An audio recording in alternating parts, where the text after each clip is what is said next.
in Wonderland by Lewis Carroll. Chapter 1. Down the Rabbit Hole. Alice was beginning to get very tired of sitting by her sister on the bank and of having nothing to do. Once or twice she peeped into the book her sister was reading, but it had no pictures or conversations in it.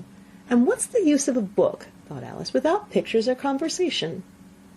So she was considering in her own mind, as well as she could, for the hot day made her feel very sleepy and stupid, whether the pleasure of making a daisy chain would be worth the trouble of getting up and picking the daisies, when suddenly a white rabbit with pink eyes ran close by her. There was nothing so very remarkable in that, nor did Alice think it so very much out of the way to hear the rabbit say to itself, oh dear, I shall be late." When she thought it over afterwards, it occurred to her that she ought to have wondered at this, but at the time it all seemed quite natural. But when the rabbit actually took a watch out of its waistcoat pocket and looked at it, and then hurried on, Alice started to her feet, for it flashed across her mind that she had never before seen a rabbit with either a waistcoat pocket or a watch to take out of it, and burning with curiosity, she ran across the field after it, and fortunately was just in time to see it pop down a large rabbit hole under the hedge. In another moment down went Alice after it, never once considering how in the world she was to get out again.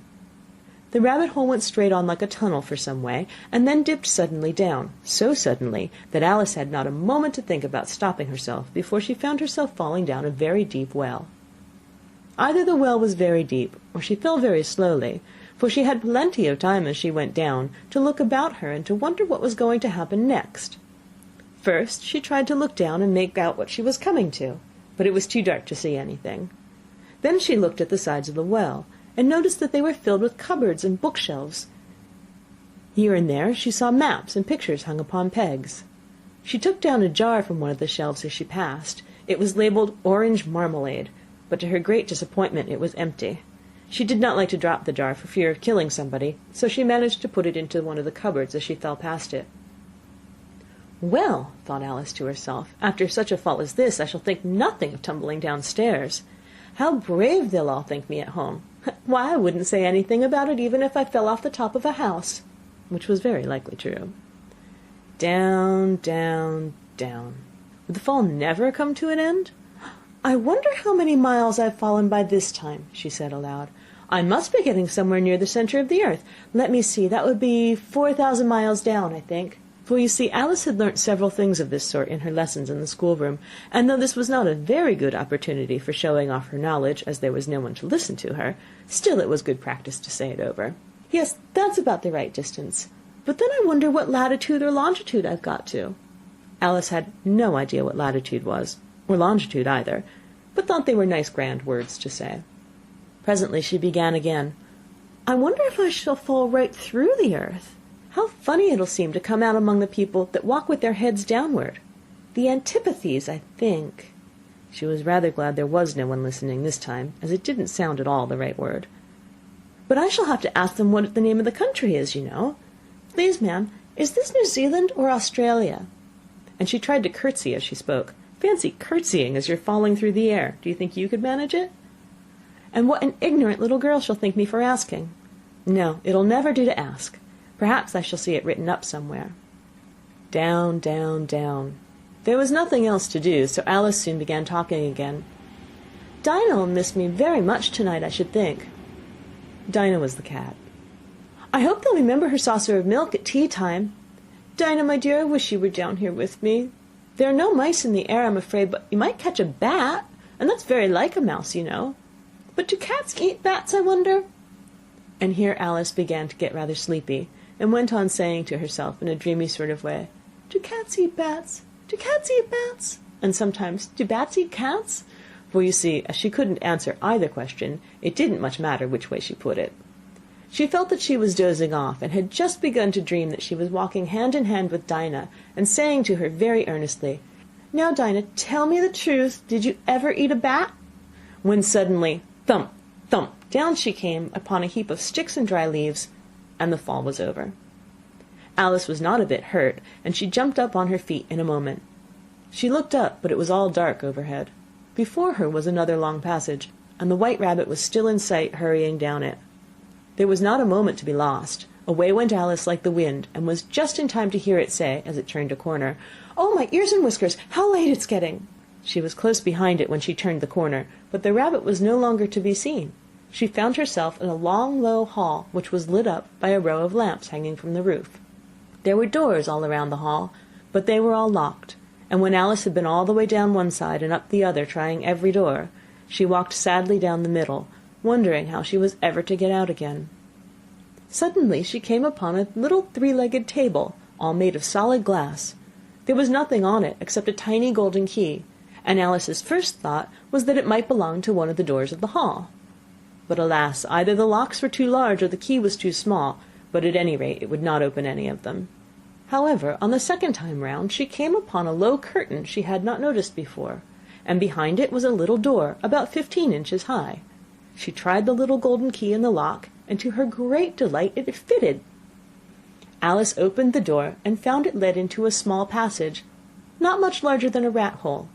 She knelt down and looked along the passage into the loveliest garden you ever saw. How she longed to get out of that dark hall and wander about among those beds of bright flowers and those cool fountains, but she could not even get her head through the doorway. And even if my head would go through, thought poor Alice, it would be of very little use without my shoulders. Oh, how I wish I could shut up like a telescope! I think I could, if I only know how to begin. For you see, so many out-of-the-way things had happened lately, that Alice had begun to think that very few things indeed were really impossible. There seemed to be no use in waiting by the little door, so she went back to the table, half hoping she might find another key on it, or at any rate a book of rules for shutting people up like telescopes. This time she found a little bottle on it, which certainly was not here before, said Alice, and round the neck of the bottle was a paper label, with the words "Drink me" beautifully printed on it in large letters. It was all very well to say "drink me," but the wise little Alice was not going to do that in a hurry. "No, I'll look first," she said, "and see whether it's marked poison or not," for she had read several nice little histories about children who'd gotten burnt and eaten up by wild beasts and other unpleasant things, all because they would not remember the simple rules their friends had taught them, such as that a red-hot poker will burn you if you hold it too long, and that if you cut your finger very deeply with a knife it usually bleeds. And she had never forgotten that if you drink much from a bottle marked poison, it's almost certain to disagree with you sooner or later. However, this bottle was not marked poison, so Alice ventured to taste it, and finding it very nice, it had, in fact, a sort of mixed flavour of cherry tart, custard, pineapple, roast turkey, toffee, and hot buttered toast. She very soon finished it off. "What a curious feeling," said Alice. "I must be shutting up like a telescope." And so it was indeed. She was now only 10 inches high, and her face brightened up at the thought that she was now the right size for going through the little door into that lovely garden. First, however, she waited for a few minutes, to see if she was going to shrink any further. She felt a little nervous about this, "for it might end, you know," said Alice to herself, "in my going out altogether like a candle. I wonder what I should be like then." And she tried to fancy what the flame of a candle is like after the candle is blown out, for she could not remember having ever seen such a thing. After a while, finding that nothing more happened, she decided on going into the garden at once. But alas for poor Alice, when she got to the door, she found she'd forgotten the little golden key, and when she went back to the table for it, she found she could not possibly reach it.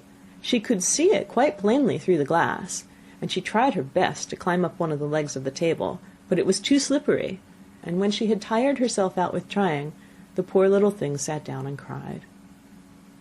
"Come, there's no use crying like that," said Alice to herself rather sharply. "I advise you to leave off this minute."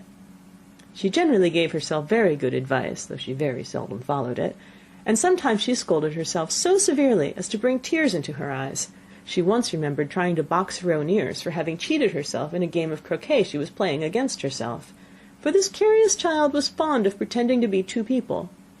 "But it's no use now," thought poor Alice, "to pretend to be two people. Why, there's hardly enough of me to make one respectable person."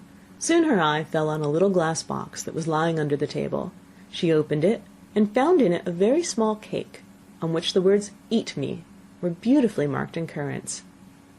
"Well, I'll eat it," said Alice, "and if it makes me grow larger, I can reach the key, and if it makes me grow smaller, I can creep under the door. So either way I'll get into the garden, and I don't care which happens." She ate a little bit, and said anxiously to herself, "Which way? Which way?" holding her hand on the top of her head to feel which way it was growing, and she was quite surprised to find that she remained the same size. To be sure, this generally happens when one eats cake, but Alice had gotten so much into the way of expecting nothing but out of the way things to happen, that it seemed quite dull and stupid for life to go on in the common way. So she set to work, and very soon finished off the cake. End of Chapter 1. Read by Krista McQuillan, Tokyo, Japan, November 15th, 2005.